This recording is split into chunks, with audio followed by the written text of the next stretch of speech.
Bien el micro, está Buenos mirando días, para Robert. Cuenca. Espera, Sí, no. ¿sigue bien ahí? Ay, a ver, espera. Venga. Ahora ¿Qué tal sí. de ahí?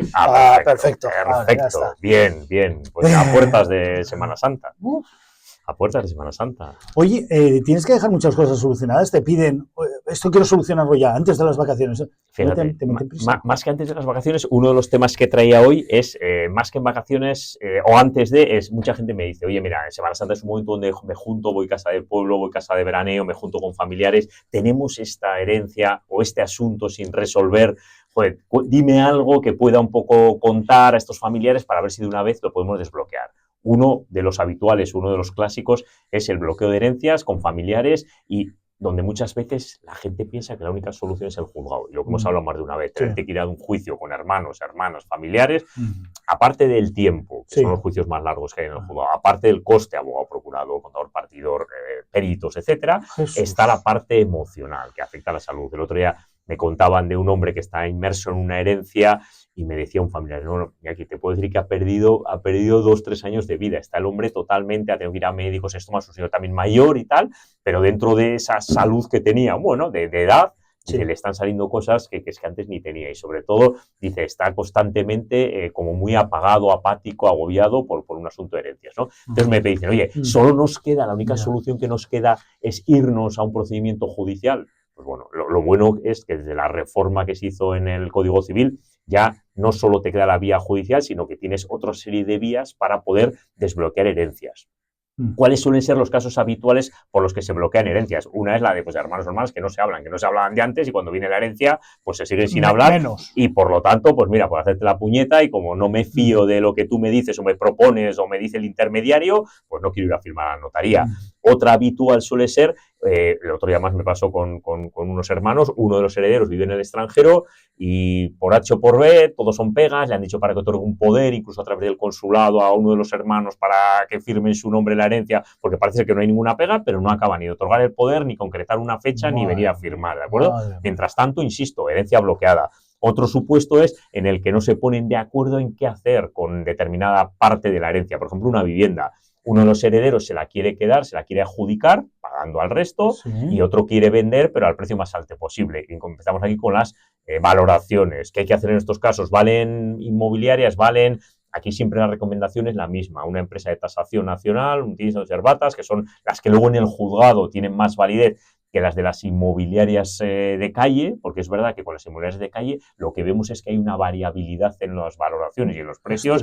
Yo he tenido hace poquito un ejemplo de la misma vivienda, 3 inmobiliarias, era un divorcio, los dos querían adjudicársela y me traen 3 valoraciones desde 150 hasta casi 300. O sea, ¿cómo puede ser que la misma vivienda esté valorada por 2 inmobiliarias por el doble? Una 150, otra 300. Había otra de 280, había otra de 250, ¿vale? Porque dejaron 3 y 3, 6, ¿eh? Pero no coincidía ni una en la valoración, ¿de acuerdo? Y sobre todo la disparidad en las valoraciones. ¿Qué es lo que pasa ahí? Que se genera desconfianza, ¿no? El que quiere vender quiere obtener lo máximo y el que quiere adjudicárselo a ser posible a un precio razonable, sin pagar de más, ¿vale? Ese es un motivo también habitual de conflicto y a veces de bloqueo en las herencias. Y luego también una realidad actual, hijos de diferentes matrimonios, ¿vale? Personas que fallecen, que se han casado más o han tenido más de una pareja tienen hijos de diferentes matrimonios, con los que a veces hay buena relación, pero que en otras veces no es buena, a otras veces casi ni se conocen, no han tenido contacto por el motivo que sea, y de repente les tienes que juntar para decir, oye, falleció Aita, falleció Ama, y ahora tenemos que repartir esto, han dejado este patrimonio y tenemos que repartirlo. Y están las suspicacias, las desconfianzas, qué testamento ha hecho, qué no ha hecho, con quién se hablaba más, con quién se llevaba mejor, cuál es mi parte, qué me corresponde a mí, yo tengo algún derecho mínimo. Entonces se generan como muchas desconfianzas y esas desconfianzas al final llevan que no se firma en la notaría y por lo tanto tenemos el famoso bloqueo de herencia.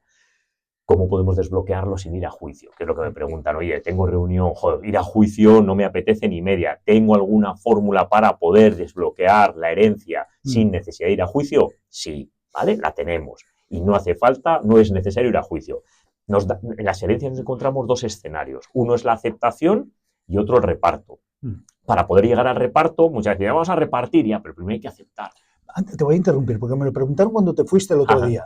Me dice, si no digo nada, no acepto la herencia, ¿es como si la rechazara? Es todo lo contrario. Exacto, queda aceptada la herencia. Queda aceptada. ¿Vale? El famoso requerimiento notarial del artículo 1005 del Código Civil, ¿de acuerdo? Si te requiere el notario Para que digas algo, no te requiere para que aceptes o rechaces. Oiga, usted es heredero en esta herencia y díganos algo en el plazo de 30 días. Si usted no dice nada, queda aceptada la herencia. Exacto. Aceptada, no rechazada, ¿de acuerdo? Vale. Es lo bueno el requerimiento, que queda aceptada. Y si quieres rechazarla, pues en el plazo de 30 días lo puedes rechazar. Pero si no dices nada, sigues en esa postura, que es la habitual de este tipo de herederos, que yo les llamo un poco tocapelotas, la de no decir nada, no contestar, no a los WhatsApp, a los mensajes, a las llamadas, no decir absolutamente nada. Ese tipo de posición que hasta la fecha te ha tenido bloqueada la herencia, te sirve para que si siguen esa tesitura de no decir nada, queda aceptada la herencia. Vale. Por lo tanto, ya tenemos el primer paso, ya es heredero, ya tiene aceptada la herencia. Vale, y no hemos tenido que ir al juzgado, ¿eh? Notario, 30 días, y en un mes tenemos ya, se acepta o rechaza la herencia. Vale. ¿Vale? Gente que lleva años con las herencias bloqueadas, gente que lleva años pensando que la única solución que le queda es un juicio, gente que, incluso, digo porque me ha pasado recientemente, gente que me ha venido al despacho y dice, joder, pues es que he estado en otros abogados y me han dicho que no, esto a juicio, tienes que ir a juicio y es un proceso judicial de división de herencia, tal, prepárate, largo, provisión de fondos, tal. No, joder. Notaría. Es verdad que es una reforma, yo no diría tan reciente, ya tiene casi 10 años. Joder, bueno, ya, Iñaki, a ver, pero 10 bueno, años. Que es verdad que hace 10 años no te quedaba otra que irte al juzgado. Ya, pero 10 años. Pero es verdad que me ha venido gente diciendo pues, que habían estado en otros sitios y que no lo conocían. Por lo tanto, requerimiento notarial, repito, el artículo 1005, le requiere el notario y en 30 días. Si siguen esa postura de no decir nada, de puñetera madre, de maravilla, aceptada la herencia. Vale. Pero dos, nos queda la segunda parte, ¿vale? Hemos aceptado la herencia, pero ahora queremos repartirla, joder, queremos quitarnos a este tío de en medio o a esta tía, porque es que queremos ya repartir lo que nos toque, cada uno lo nuestro, y adiós, y no volver a saber nada de él o de ella, ¿de acuerdo? Ahí también tenemos la posibilidad de, a través de la notaría, nombrar un contador partidor dativo, porque muchas veces la gente piensa que no nos queda otra que irnos también al juzgado, para que reparta a través del juzgado un contador partidor, un perito, abogado, procurador, gastos y tiempo, ¿de acuerdo? Podemos, a través de la notaría, solicitar que nombre un contador partidor para que haga el reparto de la herencia. Vale. Aquí sí que es verdad que necesitas un requisito, que tengas mayoría en la herencia. Es decir, por ejemplo, si son 3 hermanos, pues 2 con 1, ¿vale? Problema aquí cuando son solo 2 hermanos, o 2 herederos, o 4 herederos y son 2 contra 2, que ahí sí que es verdad que no te queda otra que irte a un juzgado para poder efectuar el reparto. Pero antes de ir a un juzgado, sí. Pero antes de ir a juicio hay que intentar negociar, ¿no? Siempre, hay que intentar llegar a un acuerdo. ¿no? Es más, ahora es obligatorio. Siempre se hacía, ¿vale? Siempre se mandaba carta, burofax, siempre se hacía. Nadie quiere ir a un juicio y tirarse al juicio porque sí. Pero ahora ya es obligatorio por ley desde el mes de abril y cuando presentes la demanda tienes que acreditar que ha habido un proceso de mediación, de intentar llegar a un acuerdo. Tienes que acreditarlo fehacientemente. Ya no vale decir, hemos hablado. No, acredítamelo vía burofax, vía email. O bueno, igual me ha pasado ahora recientemente con una abogada que no llegamos a un acuerdo en un asunto y lo que hacemos son los propios abogados, redactamos un documento y no ha habido conversaciones, porque ha sido todo por teléfono. Ha habido conversaciones telefónicas, los clientes, pues cada uno tiene una postura y no conseguimos llegar a un acuerdo, se hace un documento de MASC que se llama, de medio alternativo de solución de conflictos, y eso se aporta con la demanda. Es decir, que ahora ya no podrías presentar una demanda de división de herencia directamente sin acreditar de manera fehaciente que ha habido un proceso negociador. Claro, es que vosotros sois también mediadores. Exacto, mediadores acreditados, con la titulación, etcétera. ¿Para qué? Para que evitar que el día de mañana nadie pueda decir que no se ha cumplido con ese proceso de mediación, que ahora, insisto, es obligatorio. Y ya empieza a haber demandas desestimadas o no admitidas a trámite por incumplir el requisito de mediación previa, ¿de acuerdo? Ya empieza a haber demandas que no son admitidas a trámite y es un drama, el tema. O sea, te metes en la demanda y encima te la echan para atrás, vuelta a empezar, pero tienes que empezar con el proceso negociador, etcétera, etcétera. Hay que hacer las cosas bien. Y luego también, imagínate que aún así tenemos adjudicada la herencia, pero como solo hay una vivienda, nos la han adjudicado en proindiviso, ¿no? Con otros coherederos. Tengo obligación de, como él no quiere vender, no quiere hacer nada, incluso está hasta viviendo en la vivienda, entonces le interesa ralentizar el asunto, alargarlo todo lo que pueda. ¿Tengo la obligación de mantener esta copropiedad toda mi vida? No. Existe, de hecho, un procedimiento específico que se llama, o tiene el nombre de división de cosa común, donde, a través del juzgado, si hace falta, se vende ese bien y te entregan el dinero. Esta semana pasada, un cliente mío ha recibido la mitad de una vivienda, donde en este caso su hermano ha vivido toda la vida en casa de los padres, fallecen los padres, sigue en la vivienda y este hermano, que además vive fuera, le dice, oye, si quieres cómpramela y si no, pues la vendemos. No, alargar. Pues nada, se ha vendido a través del juzgado Y fíjate, sí que es verdad que siempre hemos dicho habitualmente que el problema de las ventas a través del juzgado es que a veces pues el precio no es el de mercado. Claro. Vale, pues en este caso, en esas ventas a través del juzgado siempre interviene un perito que valora la vivienda. En principio a valor razonable y habitualmente de mercado. Otra cosa es que luego haya pujas que lleguen a ese valor, porque si llega al 80%, los propietarios pueden decir, vale, pues me conformo con el 80% y hasta luego, pero me quito el tema. En este caso, de estar valorada la vivienda en 120, ha habido pujas hasta 160. ¿Cómo ya? Claro, está el tema de la vivienda tan complicado, que incluso hasta este tipo de subastas que a veces a la gente le daba miedo meterse en el juzgado para dividir esa cosa, para adjudicarla o venderla a través del juzgado porque perdías algo de dinero, ahora no es verdad. Ahora es verdad que se vende a más incluso del precio de mercado o a precio de mercado muy bueno, ¿de acuerdo? Entonces también incluso es un buen momento para aquella gente que lo tiene ahí un poco aparcado pensando, joder, es que meterme en el juzgado voy a perder dinero. Bueno, pues que se lo piensen porque no es mal momento, ¿de acuerdo? Pero, insisto, la ley, que es lo que dice el artículo 400 del Código Civil, nadie te puede obligar a tener en copropiedad nada con nadie. ¿Vale? Entonces, si tú tienes algo en copropiedad y lo quieres vender y la otra parte te hace la vida imposible, no te quiere llegar a un acuerdo, no quiere ir a firmar a la notaría, no te da respuesta, ¿vale? Tienes un procedimiento específico que se llama división de cosa común, donde se vende, se lo pueden adjudicar uno de los dos o vender a un tercero. El juzgado, insisto, esta semana le daban el dinero a mi cliente, me llamaba flipando, perfecto. Hasta luego, y ya está. Y ahora, el que se ha adjudicado la vivienda se tendrá que encargar de, si esa persona, ese familiar sigue la vivienda, tendrá que encargarse de echarle, no echarle, lo que le toque, ¿de acuerdo? Pero tú te has quitado un problema, porque siempre digo lo mismo, cuando tienes una copropiedad, y me da igual en qué porcentaje, me da igual, aquí era el 50%, pero a veces pasan con casas de herencia, sobre todo casas de pueblo, te toca un 30%, un 20%, ¿vale? En función de los hermanos o lo que sea, eres corresponsable de todo lo que ocurre en esa vivienda. Uno, ¿tienes seguro? Porque en muchas de estas ocasiones tienes un porcentaje y tú no tienes disposición de la vivienda, porque no vas, por el motivo que sea, porque vive otra persona y no puedes entrar porque es su vivienda y es un allanamiento morada. ¿Tienes seguro? No tienes seguro. Pasa cualquier cosa, tú eres corresponsable en tu porcentaje, ¿de acuerdo? 2, se siguen devengando gastos y tienes que seguir pagando a pesar de que no uses la vivienda. 3, se pueden generar derramas y tienes que pagarlas y te pueden ejecutar en cualquier momento tanto la comunidad como el resto de copropietarios a pesar de que no uses la vivienda. Por lo tanto, en esas situaciones en las que tenemos proindivisos o copropiedades, que se llaman, tenemos un porcentaje en una vivienda y me da igual, insisto, el porcentaje, si no tienes disponibilidad y control de la vivienda, lo mejor que puedes hacer es salirte de la ecuación. A veces por menos de lo que toca, sí, pero es que el riesgo que estás asumiendo es muy alto siempre. Bueno, y los líos que tienes. Bueno, y los líos. Pero el riesgo encima que estás asumiendo es alto. El otro día me ha pasado con unos clientes que tenían una casa en un pueblo, copropietarios, nunca van, dice, pues sí, nosotros compramos otra casa en otro pueblo porque ya no había buena relación, entonces nosotros sí vamos a esa zona, pero no vamos a esa casa ni a ese pueblo. Vale. Pues ha habido un requerimiento del ayuntamiento porque la casa tiene un pájaro al lado que no está en muy buenas condiciones y requerimiento del ayuntamiento dice, oiga, esto o hacen una serie de obras de mejora porque tiene riesgo de que se pueda caer o el ayuntamiento incoará un expediente contra ustedes y será el ayuntamiento el que lleva a cabo y les cobrará lo que la empresa de derribo lleva a cabo, de apuntalamiento, etcétera, ¿vale? Estoy flipando y digo, o sea, no usamos la casa, los que la usan pasan de todo, no gastan un duro y encima, claro, como somos coherederos, copropietarios, tenemos que pagar, ¿no? Claro, sí. claro, bueno. Qué pasada. Sí. Pues hay clientes que me han planteado, es que se lo regalo, que han hecho hasta donación. Mira, paga el donatario, te lo regalo y hasta luego. O sea, es que no quiero saber nada de este inmueble porque el malestar emocional que me está provocando y la incertidumbre que me está provocando vale más que, mira, que lo que vale la casa cuando son casas pequeñas, casas de pueblo. El caso de pueblo que no compensa. Sí. Me preguntan si tenéis abogados laboralistas, se va este tema de laboral. Tenemos a Javi, que es abogado laboralista y pues el tío es una máquina. Yo os digo que a mí empresas me han dicho que querían ir donde Iñaki. Oye, Barredo Abogados, mejor dicho. Divorciada, custodia compartida, hace 7 años. Ahora, a la hora de hacer la declaración de renta, hasta ahora, él metía a las niñas para desgravar. Ella no, ¿vale? Dice, pero ahora soy autónoma.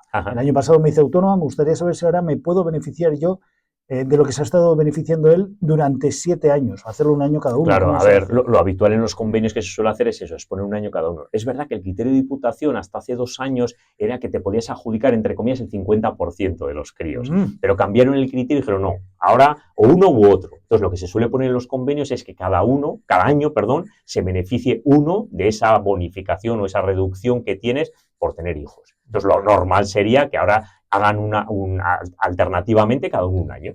Hijo único, no acepta la herencia y no paga la comunidad y tiene una deuda inmensa. ¿Qué podemos hacer? Con la comunidad. Pues la comunidad, pues lo que hacen en estos casos, desgraciadamente, que es meter un monitorio, si sigue sin pagar, ejecutar y ir contra la vivienda. Y es que yo ya tuve un tema, además aquí en Baracaldo, en la comunidad se adjudicó la vivienda. Era un tema donde no vivía nadie, habían fallecido, no tenían hijos, no tenían descendientes muy directos, los únicos herederos que habían eran unos sobrinos que encima no vivían aquí, se pusieron en contacto con ellos, no querían saber nada de la casa, la comunidad ejecutó y se adjudicó la casa. Luego la vendió y ese dinero fue uno para pagar deudas y luego un mayor saldo que tuvo la comunidad en cuenta. Madre mía. Sí. Bueno, entonces, solución siempre hay, pero claro, te tienes que ya empezar con el procedimiento monitorio, ejecución, embargo, etcétera.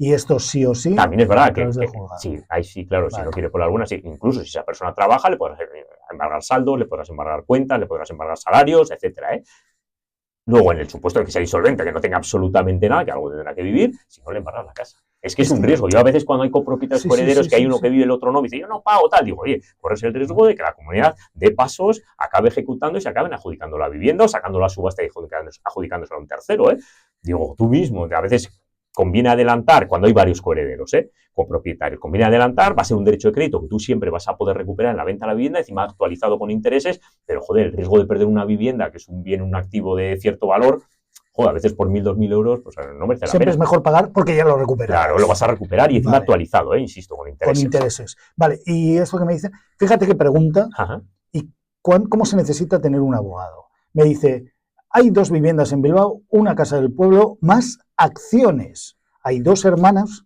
¿cómo se puede repartir la herencia? Claro, dicho así, suena muy, vete a saber. Esto lo tienen que consultar.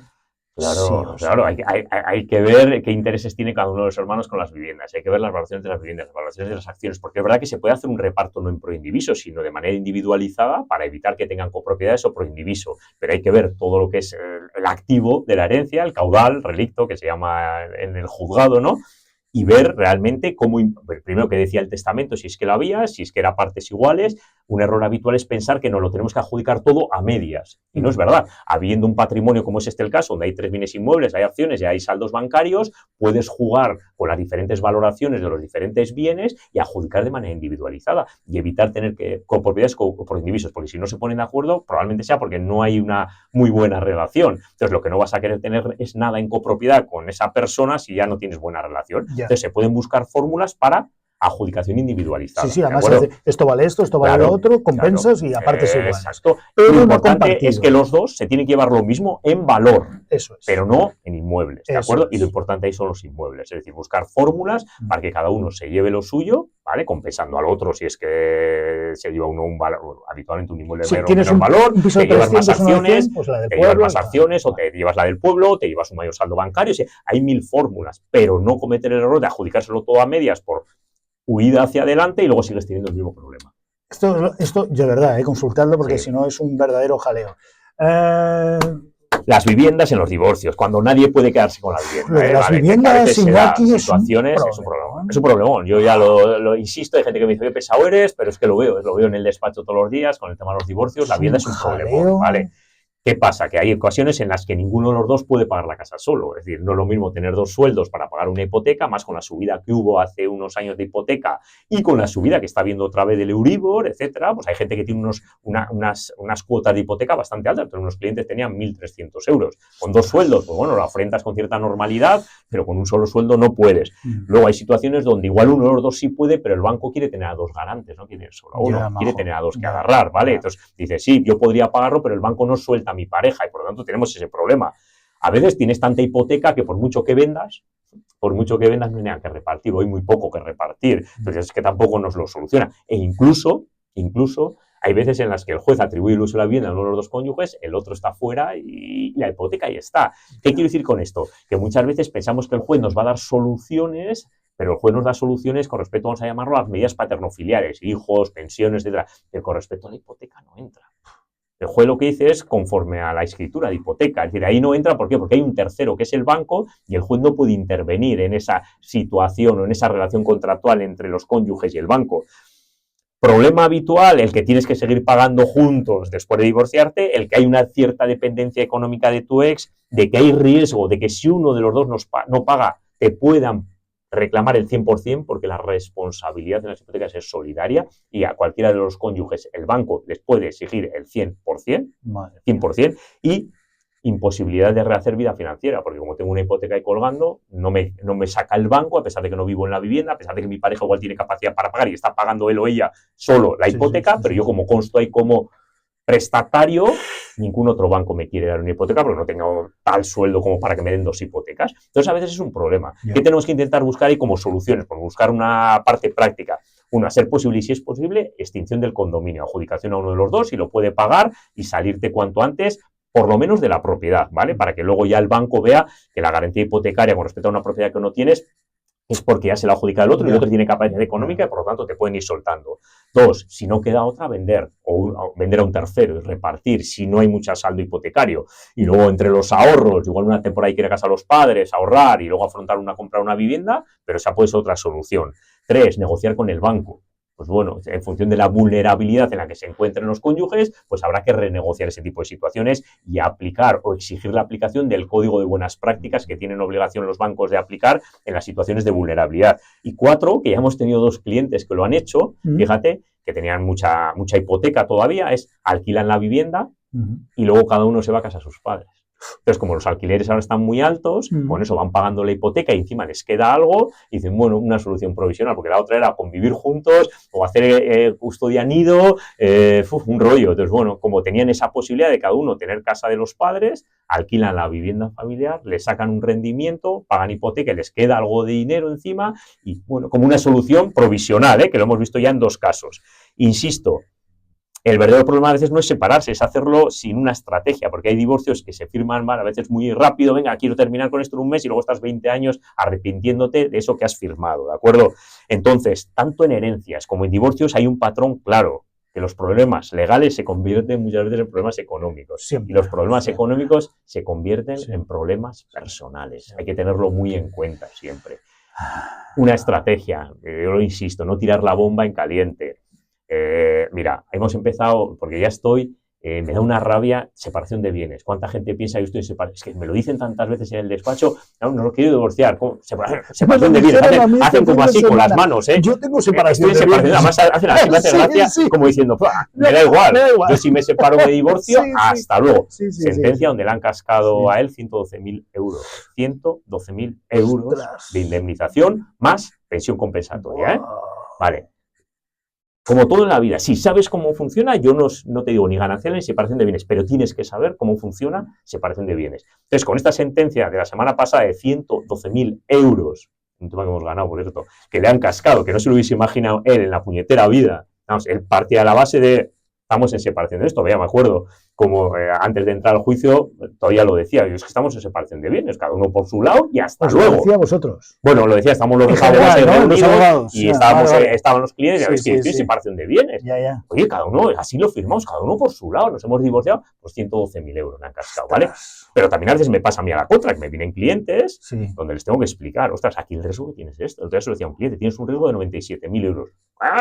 Si estoy en separación de bienes, tienes un riesgo de 97.000 euros por esta situación, ¿de acuerdo? Entonces, como lo estoy viendo tanto y como las estadísticas todavía no han publicado las del 24, pero en el 23 el 94% de las parejas optaron por separación de bienes. 94%, estás hablando prácticamente la totalidad de las parejas. Esas parejas del 23 en 2, 3, 5, 10 años se van a divorciar, muchas de ellas, ¿vale? Y van a tener un drama, o sea, no se imaginan el palo económico que supone no saber cómo funciona el régimen de separación de bienes. Palo ha habido para gente que no sabía cómo funcionaba gananciales, pero es que separación de bienes económicamente es mucho más gravoso porque tiene la indemnización, tiene la pensión compensatoria, es más largo el procedimiento porque la parte patrimonial no la puedes meter en el juicio de familia, ¿vale? Y es más costoso porque hay más procedimientos judiciales, ¿de acuerdo? Entonces, mira, desde hoy hasta el día 10, lo he empezado en la newsletter, saco el audio de diferencias y consecuencias legales y económicas de separación de bienes y ganancias, para que todo el mundo sepa cómo funciona. Y regalo 2 bonus. Uno de ellos en el que vas a poder ver en función de lo que ganas y en función de tal, si te separases hoy en día en separación de bienes, cuánto te costaría la broma. ¿vale? Para que cada uno tenga claro el riesgo económico que está asumiendo. Vale. Doy al día 10, ¿eh? Lo voy a quitar luego y luego voy a tener la conciencia tranquila de decir, yo ya lo advertí, yo ya lo dije y yo os he advertido, y cuando me viene a conocer a un cliente y le dije que eran 97.000 euros el riesgo que tenía encima de la mesa, flipaba. Y cuando se lo expliqué, pues que está, nadie me lo ha dicho. Y cuando firmé separación de bienes, joder, pensaba que tenía el escudo de blindaje absoluto, que los tontos eran los que firmaban en gananciales, y ahora me he dado cuenta que el tonto soy yo. Si hubiese firmado, pues me decía, si hubiese firmado en gananciales, ¿cómo estaría? Mira, esto como mucho una pensión compensatoria, no indemnización, ¿vale? Con todo lo que me has contado, como mucho una pensión, y encima muy temporal, 2 años como mucho, ¿vale? Ahora tienes la pensión más 97.000 euros encima de la mesa, ¿de acuerdo? Entonces, como va a haber muchos casos de estos, porque la mayoría está optando por separación de bienes en una creencia errónea, insisto, si tú sabes cómo funciona tu matrimonio, si sabes cuál es tu parte patrimonial, puede ser buen sistema separación de bienes, pero tienes que saber las consecuencias, ¿vale? Si uno de los dos deja de trabajar o tiene una reducción de jornada temporal o definitiva, se va generando una indemnización. Más o menos de 1.000 euros al mes, que no tiene en cuenta tu capacidad económica. Así como en gananciales la pensión compensatoria tiene en cuenta tu capacidad económica, y si no tienes mucho sueldo te meten una pensión bajita porque tienes que vivir. En la indemnización de la separación de bienes, no, me da igual que ganes 2.000 al mes que 5.000. Se te va a devengar una indemnización todos los meses como para un trabajador. Y si como empresa no la puedes pagar, aquí no hay fogasa, respondes tú. Con tu patrimonio, con tu dinero, con tu sueldo. Y es una deuda que tendrás ahí para toda la vida. Hay gente que ya se ha tenido que ir a la ley de la segunda oportunidad, a declararse en bancarrota por no tener capacidad económica para pagar esa pensión, ¿de acuerdo? Y como son casos que se van a dar más, yo lo que quiero tener la tranquilidad dentro de 2 años de decir, hijo, yo lo venía diciendo. Yo lo venía diciendo. Ahora nos tiraremos todas las manos a la cabeza, esto es un robo, esto es un no sé qué, ¿cómo voy a tener que pagar esto si no puedo pagarlo? ¿No se tiene en cuenta mi capacidad económica? No. En la pensión compensatoria sí, en la indemnización de la separación de bienes, no. Entonces digo, mira, 10 días la saco. Aprovechando que está la Semana Santa de por medio, voy a con la newsletter, van a ser 10 días informando sobre este tema, poniendo casos reales, poniendo cuánto le puede costar a cada uno. Y ahí pongo el audio, son 99 euros, ¿vale? Creo que es la mejor inversión frente al palo económico que se van a llevar la gente en una separación de bienes. Pero incluso los que tengan gananciales, que sepan cómo funciona gananciales. Piso privativo, es mío de toda la vida. ¿Ya has pagado IBI ese piso privativo? Sí. ¿Has pagado comunidad? Sí. ¿Has pagado una derrama? Joder, sí, pusieron las fachadas de 20.000 pavos, la broma, tal. ¿Sabes que eso es ganancial? ¿Sabes que le tienes que pagar la mitad a tu de todo? ¿Cómo? A 20.000 de aquello, más todos los IBIs de estos 15 años casados, más los seguros de la vivienda de estos 15 años casados, más todas las cuotas comunitarias de los 25 años. ¿Te va a pagar 30.000 euros? ¿15.000? Sí. ¿Vale? Entonces, que es un audio para separación de bienes y gananciales, para que todo el mundo sepa cómo funciona. Doy, un informe para que cada uno vea en qué situación y qué riesgo tendría. Y 2, un checklist para que tengas en cuenta todas las circunstancias, tanto en ganancias como en separación de bienes, para ver cuál es tu riesgo económico en caso de divorcio y separación y qué decisiones deberías adoptar para tenerlo claro, ¿vale? Porque una cosa buena que tiene esto es que puedes cambiar de un lado a otro. Aquí hay 2 cosas importantes. Uno, esto es algo relativamente nuevo, lo que haces tú con los audios. Digo que no está muy visto. No. Tú lo que haces es, la newsletter es que te apuntas en la web o en las redes sociales a un correo electrónico. Que mando todos los días. Manda todos los días el correo electrónico. Si te agobias, te das de baja, eso es, tiene el botón de baja y ya está. Eso es. Entonces, te llega un correo electrónico con los temas de cada día y luego tienes la opción de comprar ese audio. Si te da la gana. Eso es. Compras, lo tienes, lo puedes escuchar cuando te dé la gana, porque te lo descargas y luego los documentos que dices y tal. Ya sé que es una cosa que parece muy así, pero es mucho más cómodo casi que un libro. No, a mí me lo parece. Claro, mucha gente lo dice, y lo voy escuchando en el metro, lo voy escuchando a veces en el coche, en Spotify, se lo ponen y ya está. Sí, hay gente que es mucho más cómodo. El libro es verdad que cuánta gente... el libro, la verdad que se ha vendido muy bien, y se vende muy bien. Pero hay gente que me dice, me quedo en la mitad y tal, no sé qué. Es verdad, al final leernos como que nos cuesta más. Yo hoy en día con los podcasts, estamos muy habituados a podcasts, a ir con los cascos, quiero decir, por la calle, en el metro, tal. Entonces te lo pones y es verdad que es mucho más cómodo. Vale, esto por un lado. Y por otro lado, lo que has dicho. Me estoy cagando, me estoy haciendo caquita porque tengo separación de bienes. ¿Se puede cambiar? Exacto. Puedes cambiar de régimen económico, ¿vale? En cualquier momento puedes optar por otro régimen. Vale. Pero insisto, ni uno es el diablo, ni otro es... O sea, es que los dos, en determinadas circunstancias, son el diablo, o pueden ser buenos. Pero hay que conocer las circunstancias. Entonces, la mayoría de la gente no las conoce. Es más, es que piensan que estando en separación de bienes, tienen ya el escudo absoluto, que no... Cuando nos divorciamos, si es que nos divorciamos, yo no quiero, pero si nos divorciamos, cada uno con lo nuestro. Mentira. Mentira. ¿Vale? Hay que tenerlo en cuenta. Y es que las indemnizaciones aquí son gordas. E insisto, la clave está que no se tiene en cuenta tu capacidad patrimonial. La indemnización se devenga independientemente que ganes 1.000 euros al mes a que ganes 5.000. Sí, se genera el mismo tipo de indemnización. Y es una locura. Son indemnizaciones de 50.000 para arriba, ¿eh? En el momento que ya llevas más de 10 años, son de 50.000 para arriba. Ahí lo dejo porque me parece que es un tema que en 2 años...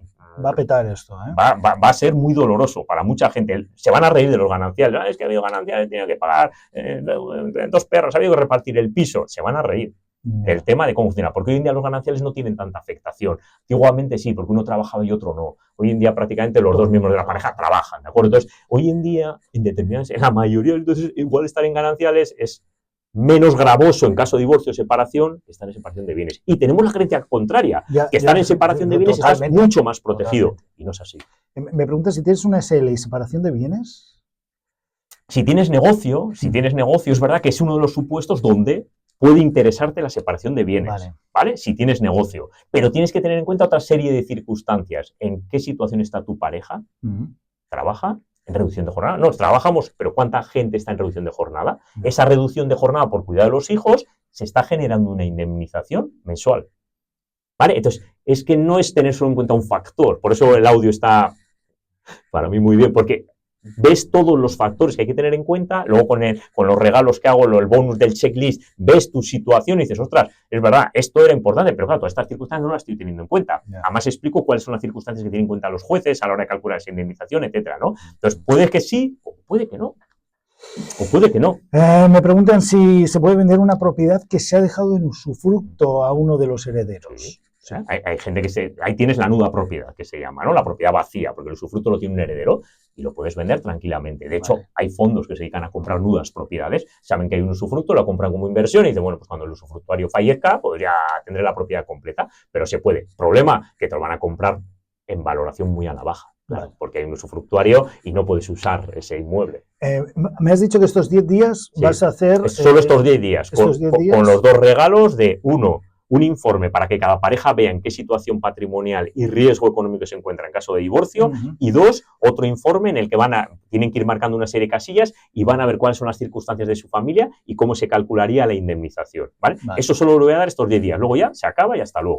Y yo me quedo con la conciencia tranquila de que doy la chapa, que prefiero que me digan, eres un chapas, eres un pesado, pero dentro de 2 años diré, yo ya lo dije, porque es que estoy viendo ya las sentencias, 112.000 euros, que no es ninguna broma. El otro día también 67.000 euros. Ostras, es que es mucho dinero, ¿eh? Y te quiero contar que en este caso, él, el que tiene que pagar los 67.000, partía de una idea antes del divorcio de que le debían dinero a él.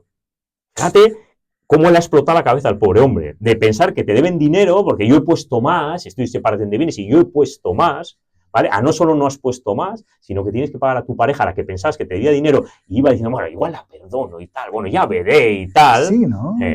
Porque no sabía cómo funcionaba esa separación de bienes, a tener que pagar 67.000. Ese hombre no ha dormido, o sea, se le ha creado un trauma.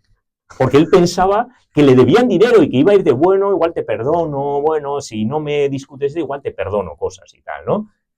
Y tenía que pagar 67.000 euros. Entonces, por eso lo digo, que como lo estoy viendo ya en sentencias y estoy viendo la cara de la gente y estoy viendo cómo mucha gente me dice, no, esto es bastante bien, se levantan la voz, a mí me da igual, si me separo, no hay problema, pues luego viene el problemón. Insisto, se van a reír de la gente que está en gananciales. O sea, el drama de las indemnizaciones del 1348 del Código Civil en la separación de bienes son de órdago, porque no, insisto, hasta la salida, no tiene en cuenta tu capacidad económica, da igual tu capacidad económica. De hecho, hay gente que se ha tenido que quedar ya en quiebra, en segunda oportunidad.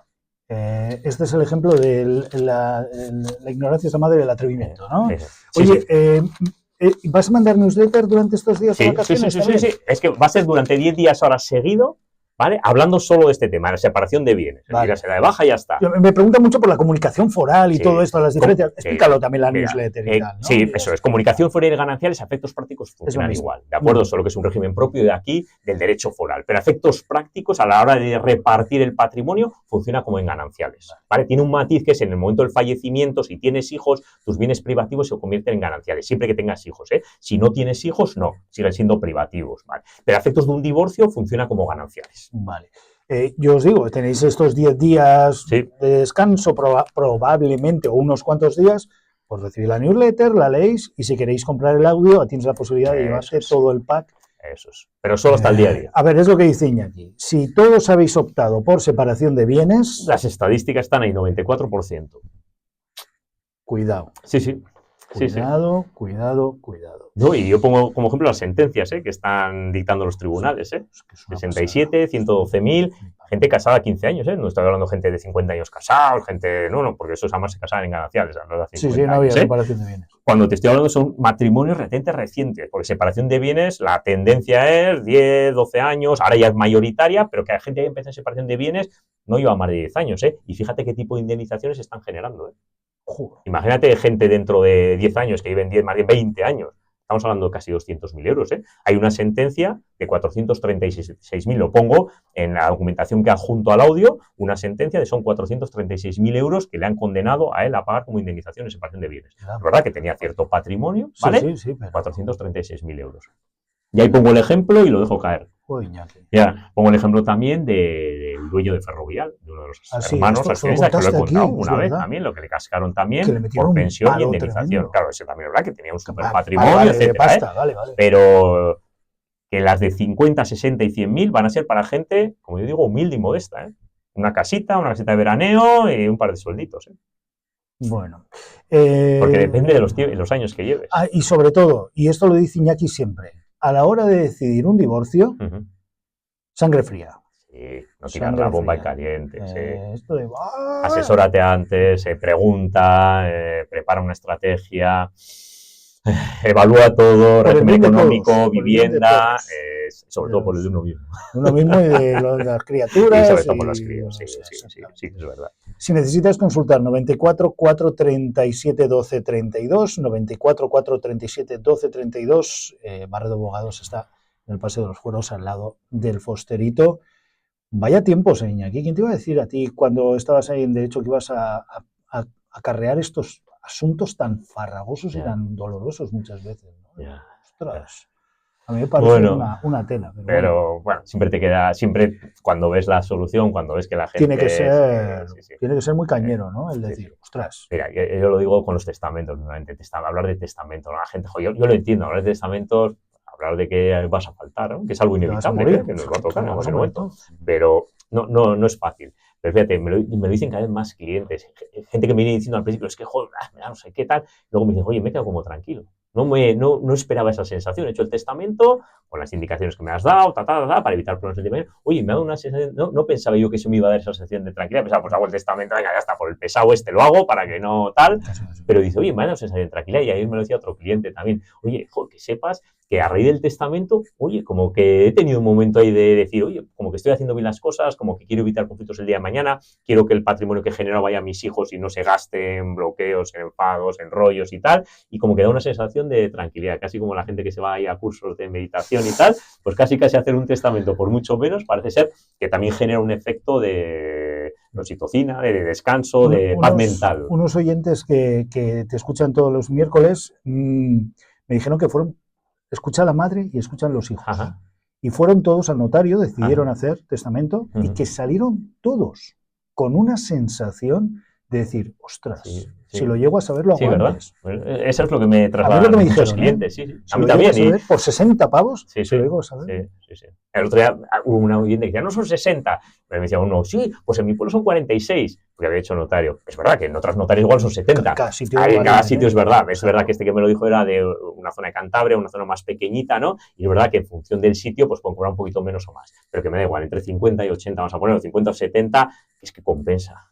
Es que compensa. Dijo, por eso. Es la media, más o menos es la media. Y luego, si decides hacerlo ya con un patrimonio de una forma especial y tienes que recurrir a un abogado, claro, pues te gastas ese pelín de pasta, Iñaki, que te ahorras miles de euros. Es que aquí los fallos, pues como en la separación de bienes, las bromas te vienen en decenas de miles de euros. La penalización, luego la indemnización son 50, 60, 100. Me has dejado de piedra con el asunto este.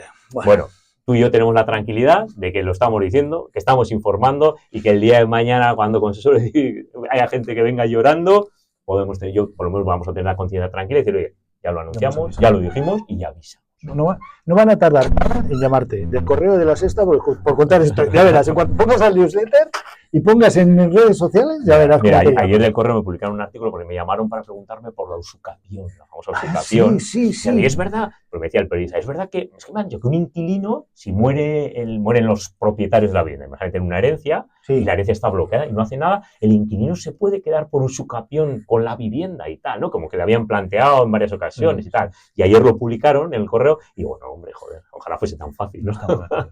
No, la usucapión tiene unos requisitos muy estrictos, es muy restrictiva a la hora de aplicar y poderte adjudicar una propiedad por el paso del uso tiene unos condicionantes muy importantes. No es tan fácil como decir, bueno, como no me dicen nada, se han muerto los propietarios, yo soy inquilino, es más, tú tienes título de inquilino, no actúas como propietario, por lo tanto ya incumples unos requisitos, ¿vale? Entonces no.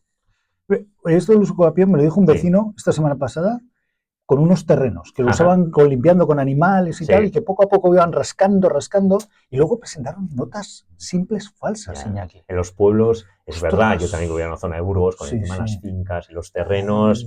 Rumiando, cogiendo. Luego te hacen una foto aérea, parece que la finca tuya llega más que lo que llegaba originalmente, te modifican los lindes, bueno, ahí hay un montón de historias. Ahí es otra historia, el tema de los terrenos y las fincas. Lo mejor es estar bien asesorado, ¿vale? Y el dinero mejor invertido. No puedo asegurar. Como dicen los alemanes, el primer teléfono, el del abogado. Sí, ¿no? Como lo dicen en una película también. Cuando hay un accidente del avión y bajan las mascarillas, primero se la pones al abogado. Y después a ti, ¿no? Esto es lo mismo. Es verdad. Iñaki, hasta la semana que viene. Sí, miércoles que viene nos vemos. ¿De acuerdo? Gracias.